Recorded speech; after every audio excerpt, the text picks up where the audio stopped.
Hey guys, Matt here. Welcome to Learn to Discern. A while back, I came across a podcast on YouTube entitled Mega Maniacs.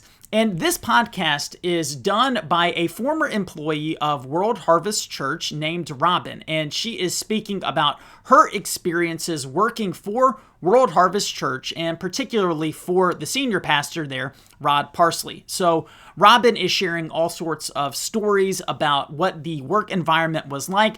And there also have been numerous other former employees of the church who have come out and supported and verified what Robin has been saying. And basically, it seems like she is just trying to bring light and awareness to some of the very, very significant issues that exist at World Harvest Church and some of the very serious problems with Rod Parsley.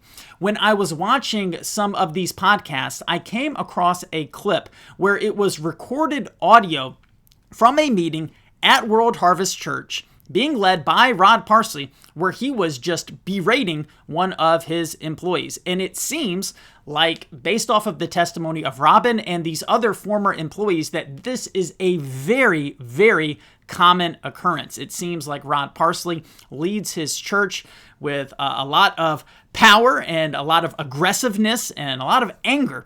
And so I have not seen this clip get out on the internet much, so I reached out to Robin and asked if I had permission to share this, and she very graciously said that I did. So we are about to watch a clip of this audio that was recorded at a meeting being led by Rod Parsley, and we're going to listen to him berate one of his fellow staff members, one of his employees there at the church. And I want you guys to know that I understand that all of us are sinners. We're all capable of sinning. But I also want you to know that the allegations here are not that Rod Parsley did this one time, that this is a common occurrence. And I have worked on staff at churches for over 7 years, and this is not normal for an environment at a church. So keep that in mind. My problem with Rod Parsley is not limited to just this clip that we're about to watch. He is a false teacher. He is a scam artist. He is intentionally deceiving people, and it's a terrible thing to witness. But I am hoping and praying that this clip will get around so that people will see that this man of God that people look up to is really not a man of God at all. All right, we're about to get to our clip in a second, but before we get to that clip, if you guys want to help promote Christian content here on YouTube, please go ahead and take a second now to subscribe to my channel, and thank you in advance. All right, with that, here we go. Who called me? Megan. You didn't. Right, I didn't call me, but right. I was in the meeting. I'm sorry. Here's not we. Okay. I know who called the meeting because I told them to. Yes. Because I knew you wouldn't. And you didn't. But we're ready for baptism. No, you're not. I think. Well, no, you're not. Well, let me walk it through you. It'll take me 10 minutes to prove to you you're not. Okay, then. Whatever you say, sir. Are you being smug with me? No, I'm not. I'm saying whatever you Don't. say. I'm not being smug. No, I'm not. Don't. I'm not. One more person grins at me, one more person smirks at me in this room, it will be the last one of you that does it. The money that is being spent in this room is obscene for what I'm getting. Obscene. I hired people to run entire sections of this place, not hold their hand through a baptism, much less what I just went through. Are you ever going to learn not to backtalk me? Because it's been a year and you still haven't learned. You didn't call me, did you? No, I did not. Right. But you just said you did. No, I said I was in the meeting. No, that you said that the third time. No, because not everybody, constantly wants to argue with you. I don't want to argue with you. I'm not here to argue with you. I would hope not. I'm not. 100% I'm not, sir. I'm not here to argue with you. I'm here to get the job done and help you in this vision. That's why I'm here. I'm not doing anything, sir. How much time did you spend on this Saturday? On which part? Any of it. I don't know. Did you spend an hour? at least 2 or 3 I did spend on Saturday. And I spent hours on Sunday. I didn't leave here until Friday night at 8 p.m. Sunday I worked. Yesterday I worked. I'm not trying to, you asked me when I'm working on it. So. Sunday at 8 p.m.? No, Friday 8 p.m. On a Friday 8 p.m. Saturday I worked 2 hours. Friday 8 p.m.? So what? No, I'm just asking you a question. I won't even talk. Do you want rewarded? No, I don't want any rewards. I don't want anything. I'm just here to do my work with you. That's it. Pastor, no one spent the amount of time that what your email indicated we should spend. None of us. Want me to read it again? No, you don't have to, sir. I have it. Everybody else got it? Yes, sir. Maybe he's the only one, for whatever reason, speaking up. Because I can go around the room and ask you how much time the rest of you spent on it. Would you like me to do that? Anyone? Anyone?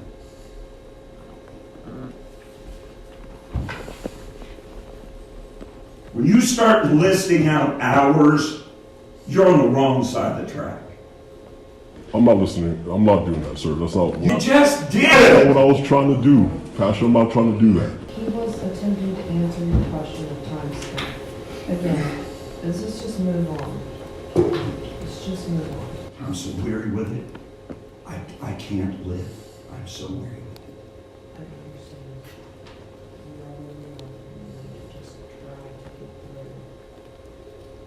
tomorrow's. Megan and Lori called a meeting on Sunday because I directed them to.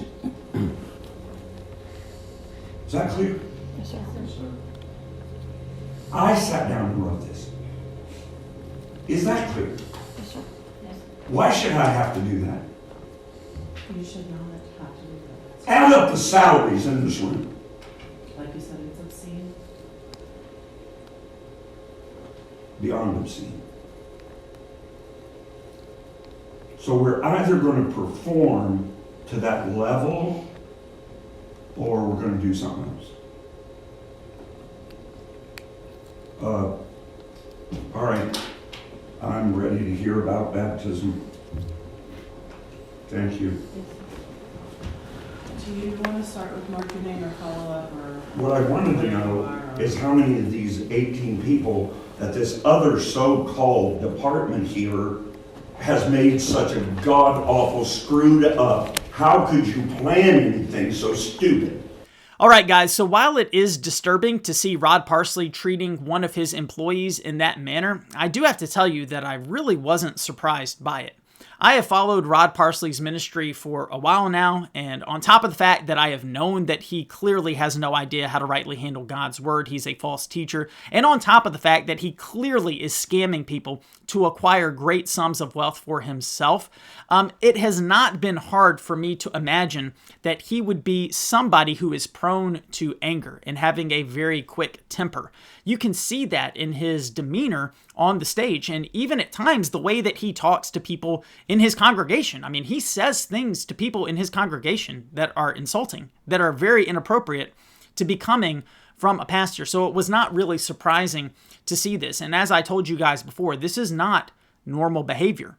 This is not how a pastor should be acting. Unfortunately, I do think it's in character for Rod Parsley. It seems like this is what he does on a pretty normal basis. Rod Parsley is thoroughly disqualified from serving as an elder, as a pastor of God's church. In Titus chapter 1, we have very clear qualifications that someone must meet. They must meet all of them to be able to serve as a pastor. One of those is that you have to rightly teach sound doctrine and refute those who oppose it. Rod Parsley is the one who's teaching false doctrine, so clearly he doesn't meet the qualification there, so he's already disqualified. But an elder is supposed to be above reproach. That does not fit with Rod Parsley. You're not supposed to be given to anger. Well, it seems like that does not fit with Rod Parsley. There are other things on that list. He may or may not be disqualified in those particular areas. I don't know. I can only go based off of what I see. And it's very obvious that what I can easily observe and evaluate myself, he is not qualified. It's so sad that he still has the size of ministry that he does. And once again, my heart in this was to bring awareness, to show people this is not the great man of God that you think. He is a twister of God's word. he is greedy for gain, a false teacher, and is somebody who has massive character flaws that disqualify him from serving in ministry. This certainly is not the sort of man that you should be following in your faith. Okay, guys, I hope this video today was helpful to you. If it was and you want to get content like this out to more people on the internet, please take a second now to subscribe to my channel. Also, do remember that you can partner together with me financially in ministry. I have profiles on both Patreon and Ko-fi. I'll put links to both of them in the description. If you click on those links, you can give a one-time gift or sign up for monthly recurring donations. Thank you so much for watching, and until next time, God bless.